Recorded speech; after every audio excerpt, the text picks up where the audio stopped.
All right, Jasper. I'm going to talk quietly because I'm in the yellow room, as you can see.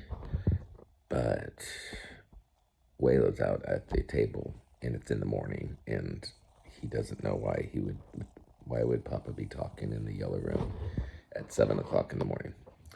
It's a good question. However, the reason I am is because I was sitting here thinking about my day, and I'm thinking, I think I'm going to record Harbor Ray another little. I've been doing those little Miss Rachel, things, and it's been a few weeks, so thinking maybe I'll record another one. Man, look at how I don't even have my glasses on. But my head looks like a weird robot. Look at this forehead. My whole life, I always said I look like a caveman with my big brow. To me, in this light and with these eyes without glasses. Ugh. But anyway, look at the sign. Enjoy the journey, right? Make it so. But anyway, what I was going to say is that I was thinking about making this video again for Harbor, and I thought, you know what? Your bean died. Not your bean, but our bean experiment died. I learned something there. One is I don't think it's hard to make one bean survive. I think if I planted a whole bunch and I had like a whole lot there, and I noticed like trends and patterns, if one started getting a little, oh, I gotta water them, but I don't think I paid a lot of attention with just one bean out there. And anyway, I'll take blame for that. Or I'll just say we proved that a bean seed would have a hard time surviving on its own in Florida on my fence. So that's something we learned.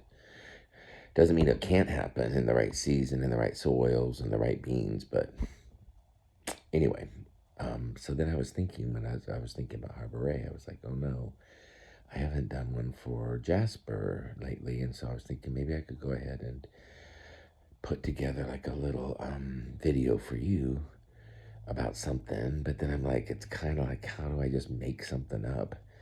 Because it needs to be science related, because this is supposed to be a science and engineering kind of page. So I thought about it and I got my idea. And my idea is, as I'm sitting in this room, I looked over there, I saw the vacuum, and I thought, I wonder if you know how a vacuum works. And then I was thinking, not just a vacuum, but let's not do the vacuum yet, but how about, like, how does our heart work?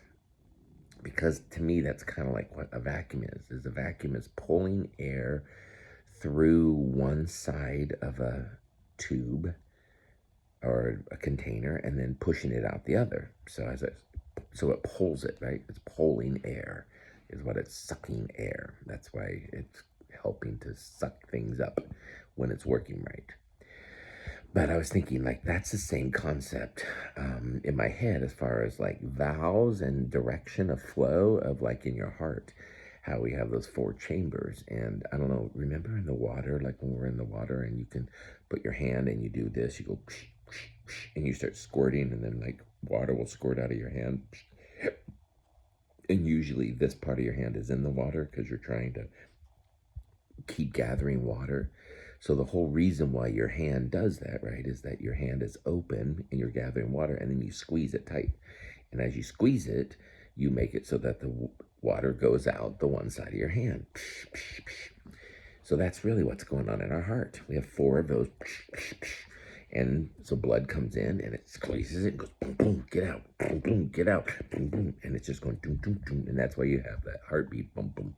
You have different muscles tightening and squirting that blood to its next spot throughout the body. So it's kind of like a vacuum circulation, right? Instead of air going through it, there's blood going through it.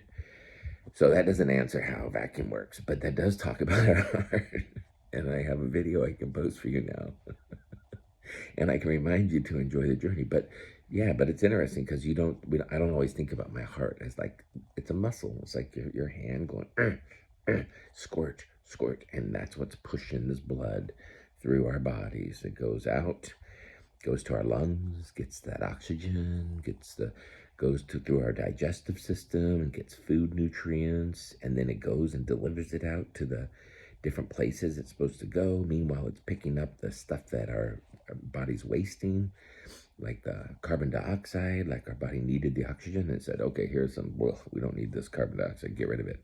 So it takes it back to our lungs where it spits it out and we breathe it out. And then we breathe in more, and that just circulates. So it's pretty cool like that. We can have that happen. And this is how our heart works. It's that squeezing out everything and then opening up and bringing more in. Squeezing and opening, squeezing. And that's how our veins work too. That's what makes the blood go the correct way. It has to go a correct way.